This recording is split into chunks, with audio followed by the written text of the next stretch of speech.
Hello guys, आज पढ़ते standard 8 NCERT की साइंस की lesson number 6 combustion and the flame. We use a different kind of a fuel for the various purpose at the home, in the industries and for the running automobile. हम लोग अलग अलग तरीके के fuel use करते हैं घर में, ऑटोमोबाइल में, इंडस्ट्रीज़ में, अलग अलग मतलब फैक्ट्रीज़ में. Can you name a few fuels use in our Holmes?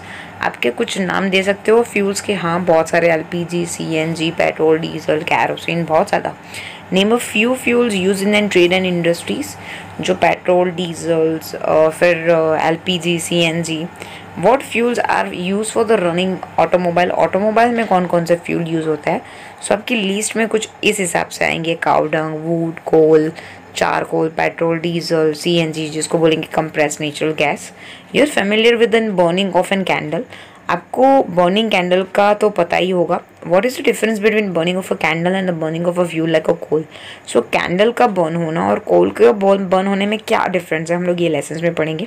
May be were able to guess things. Candles burn with a flame while coal does not. आपको अगर पहला आंसर आएगा दिमाग में तो आप बोलोगे कि कैंडल को फ्लेम होती है और कोल कोई फ्लेम में नहीं जलता है, कोल सिर्फ जल के ख़त्म हो जाता है. Similarly you will find many other material burning without a flame. आप बहुत सारे मटेरियल देखोगे जो फ्लेम के बिना जलते हैं, जो लेसन में हम लोग स्टडी करेंगे. Let's study the chemical process of burning and कितनी टाइप की फ्लेम होती है ये प्रोसेस के ड्यूरेशन में. पहले तो हम लोग देखेंगे कंबशन क्या होता है. हम लोग को पहले एक्टिविटी करनी है, एक्टिविटी रिकॉल करनी है एक्चुअली 7th स्टैंडर्ड की, जो हम लोगों ने मैग्नीशियम रिबन को, एक रिबन था मैग्नीशियम का, हम लोगों ने जलाया था तो वो ऑक्साइड बन गया था, magnesium oxide. So we have two things के वहाँ पे जब हम लोगों ने जलाया था तो हीट एंड लाइट प्रोड्यूस हुआ था, लाइटनिंग हुआ था और एक गर्मी गर्मी जैसा फील हुआ था. We can perform the similar activity with a piece of charcoal. हम लोग सेम एक्टिविटी चारकोल के साथ करेंगे. तो क्या होगा, आपको टोंग्स के साथ पकड़ना है उसको और फिर फ्लेम के पास लेके जाना है, बर्सन बर्नर के पास. What do you observe? तो कुछ नहीं होगा, सिर्फ जलेगा. We find that charcoal burn in the air. We know that coal to burn in the air producing carbon dioxide. आपको पता है चारकोल है, कोल है, वो जब जलते हैं तो हवा में कार्बन डाइऑक्साइड क्रिएट करते हैं, हीट क्रिएट करते हैं एंड लाइट क्रिएट करते हैं. कुछ फ्लेम इस हिसाब से दिखती है. Chemical process in which the substance react with the oxygen to give off heat is called combustion. जब भी कोई सब्सटेंस आग लगती है उसको, या फिर ऑक्सीजन की प्रेजेंस में वो जलना शुरू करता है तो उसको बोलते हैं combustion. The subject that is undergo combustion is said to be have a combustible. और जो भी सब्सटेंस जलते हैं, कंबशन होते हैं, उसको कंबस्टेबल सब्सटेंस बोलते हैं और उसको फ्यूल भी बोलते हैं. फ्यूल 3 तरह के क्या होते हैं, that is solid, liquid and gases. Sometime light is also given of during the combustion. जब जलती है चीज़ें तो उसमें से लाइट भी क्रिएट होती है, जिसको हम लोग फ्लेम बोलेंगे या फिर ग्लो बोलेंगे. In the reactions mentioned above, magnesium and the charcoal are combustible substance. Magnesium और charcoal जो हमारे आगे की एग्जाम्पल में जले चीज़ है, इसलिए हम लोग उसको combustible substance बोलेंगे. यहाँ पे बोझो को क्वेश्चन होता है, we were told that fuel is the food is a fuel for the our body. हम लोग को बोला था आगे के लेसन में कि जो खाना है वो हमारी बॉडी के लिए फ्यूल है. सो यहाँ पे पहले उसके जवाब का सवाल जो उसको कन्फ्यूजन है थोड़ा सा, उसका जवाब देते हुए बोलती है, right. So in our body food is broken down by the reaction with the oxygen and heat is produced.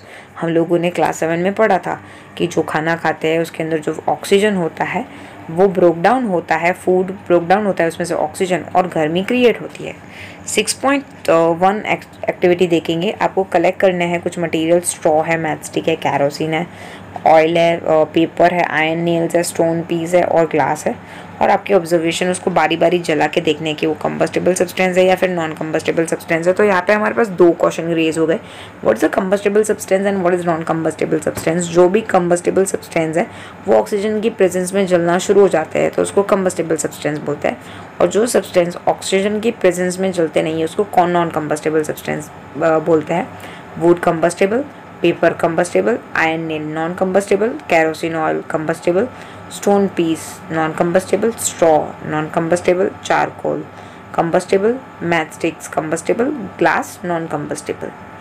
Can you name the some more substance which are combustible. आप अपने हिसाब से लिस्ट बना सकते हैं नोटबुक में combustible substance की, अगर कोई आपको दूसरे भी पता है तो. 6.2 एक्टिविटी है, बहुत ही हैंड केयरफुली करनी है आपको. आपको पहले एक कैंडल जला देनी है, फिर ऊपर खुला ग्लास रख देना है और आप देखेंगे तो जो कैंडल है वो जलेगी इस हिसाब से, और जब आप उसके ऊपर वुडन का ब्लॉक डाल दोगे तो वो बंद हो जाएगी। दैट मीन्स उसको जलने के लिए ऑक्सीजन चाहिए, ऑक्सीजन ख़त्म हो जाएगा तो वो जल्दी बंद हो जाएगी। तो यहाँ पे सेम में पहले फिगर में उसको ऑक्सीजन मिल रही है, सेकंड में भी ऑक्सीजन मिल रही है, थोड़ी बहुत जल रही है, पर जैसे ही हम लोग ऊपर वुडन का जो कार्डबोर्ड है वो लगा देंगे तो उसको हवा मिलनी बंद हो जाएगी, इन शॉर्ट ऑक्सीजन मिलनी बंद हो जाएगी, तो उसकी जो फ्लेम है वो बंद हो जाएगी। We find that the combustible air is necessary, इसीलिए जलने के लिए कंबशन या फिर हवा बहुत ज़रूरी है। Candle burn freely in the case of A case में बहुत अच्छे से जली वो, बी के अंदर air does not enter the chimney, so it is इसलिए थोड़ी फ्लेक से जली, थोड़ी बहुत स्मोक से। और लास्ट वाले में जब लोगों ने ऊपर वुडन ब्लॉक डाल दिया तो एयर नहीं मिलने की वजह से जो फ्लेम है वो बंद हो गई। यहाँ पे वो जो बोल रहा है we have read the sun produce its own heat and light, so is it also same kind of combustions. जो सन है वो भी लाइट एंड हीट प्रोड्यूस करता है, तो क्या वो भी कंबशन करता है? यस, यहाँ पे वो भी कंबशन का प्रोसेस करता है। In the sun heat and light produce होता है न्यूक्लियर रिएक्शंस की वजह से, जो हम लोग हायर स्टैंडर्ड में पढ़ेंगे। एक्टिविटी 6.3 देखेंगे, place a piece of a burning wood और द चारकोल और द आयरन प्लेट और the tawa, covered it with a glass jar और द टम्बलर और द ट्रांसपेरेंट प्लास्टिक जार। उसको ग्लास जार से, टम्बलर से या फिर प्लास्टिक के जार से बंद कर देना है। और फिर आपका ऑब्जर्वेशन यहाँ पे नोट डाउन करना है। Does the charcoal stop burning after some time? Yes, क्योंकि उसको हवा मिलनी बंद हो जाएगी। You might have heard that when in clothes of a person catch the fire, जब किसी के कपड़े में आग लग जाती है तो उसको ब्लैंकेट उड़ा दिया जाता है। क्यों? क्योंकि जो ब्लैंकेट है वो एयर के सर्कुलेशन को रोक देता है, एयर के भाव को बॉडी के अंदर टच होने से रोक लेता है, इसकी वजह से जो आग होती है वो बुझ जाती है। Does the matchstick burn by itself? नहीं, हम लोग को घिसना पड़ता है उसको। You must have had experience the burning of a piece of a paper, does it burn when then burning matchstick is brought near it? हाँ, जब पेपर उसके पास लेके जाते हैं तो वो जल जाता है। Can you burn the piece of a wood by bringing the light matchsticks near it? नहीं, जब हम लोग वुड लेके जाएंगे तो एक मैचस्टिक की मदद से हम उसको नहीं जला पाएंगे। Why do we use the paper or the kerosene oil to start the fire and then wood or coal? क्योंकि उसका अमाउंट बढ़ गया तो उसको जलाने के लिए ज़्यादा अमाउंट चाहिए होगा heat. Have you heard of forest fire? आपने फॉरेस्ट फायर के बारे में सुना है कि नहीं?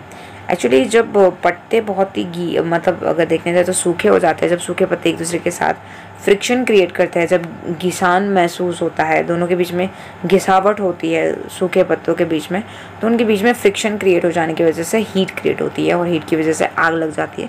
सो ये जब बहुत ज़्यादा हो जाती है तो पूरी फॉरेस्ट में आग लग जाती है, जिसको फॉरेस्ट फायर बोलते हैं। During extreme heat specially summer के टाइम में at some place dry grasses catch fire from grasses, it spread to the trees, धीरे धीरे करके ट्री जल जाते हैं, फिर पूरा आग लग जाता है फॉरेस्ट में, और इसको कंट्रोल करना बहुत मुसीबत वाला काम हो जाता है। Do this experience tells you that the different substance catch the fire the different temperature? हाँ, इसका मतलब हो गया कि सबका टेम्परेचर अलग अलग होता है उसका जलने का। The lowest temperature at which the substance catches fire, उसको इग्निशन टेम्परेचर बोलेंगे। जिस टेम्परेचर पे सब्सटेंस जलना स्टार्ट होता है उसको इग्निशन टेम्परेचर बोलते हैं। Can you tell now why the matchstick does not catch the fire on its own at the room temperature? अब आपको शायद पता हो गया कि जो मैचस्टिक है वो अपने आप क्यों नहीं जलती, क्योंकि उसका एक इग्निशन टेम्परेचर होगा, वही टेम्परेचर उसको मिलेगा तब जाके वो जलना स्टार्ट होगा। Why does the matchstick start burning on and rubbing it then on side of a match box? तो आपको अभी पता पड़ा होगा कि जब हम लोग मैचस्टिक के डब्बे के साइड पे अगर हम उसको घिसेंगे तब जाके उसका इग्निशन टेम्परेचर हासिल होगा, तब जाके वो बर्न होना स्टार्ट होगा। History of a matchstick is very old. More than 5,000 years ago, the small piece of a pine wood dip in sulfur were used in the matchstick in the ancient Egypt. ये Egypt में मिली गई हुई थी कि छोटे से pine would की जो पीस होती है उसको सल्फर के अंदर डिप किया जाता था और फिर उसको बाहर वो गुफा के बीच में बाहर रखा जाता था। मॉडर्न सेफ्टी मैचस्टिक्स यूज़ की जाती थी लगभग आज से 200 साल पहले यूज़ करनी शुरू हुई थी।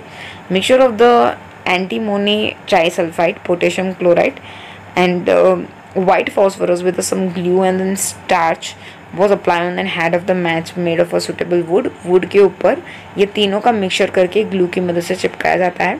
when struck against the rough surface, जब उसको रफ सरफेस के पे घिसा जाता है तो फॉस्फोरस इग्नाइट होके जलना शुरू हो जाता है and this start the combustion of the match, इसीलिए मैच स्टिक जल जाती है। However, the white phosphorus proved to be dangerous both for the worker and involved in the manufacturing of matchstick and for the user. उसके अंदर जो phosphorus use होता है ना, वो बनाने वाले और यूज़ करने वाले दोनों के लिए बहुत dangerous होता है. This is the head of the safety maths containing only antimony trisulphide और पोटेशियम क्लोराइड. आजकल की जो मैथस्टिक होती है उसमें सिर्फ ये दो ही एलिमेंट का यूज़ किया जाता है, डेट इज़ ट्राइसल्फाइड और potassium chloride. The rubbing surface has powder glass and the little red phosphorus.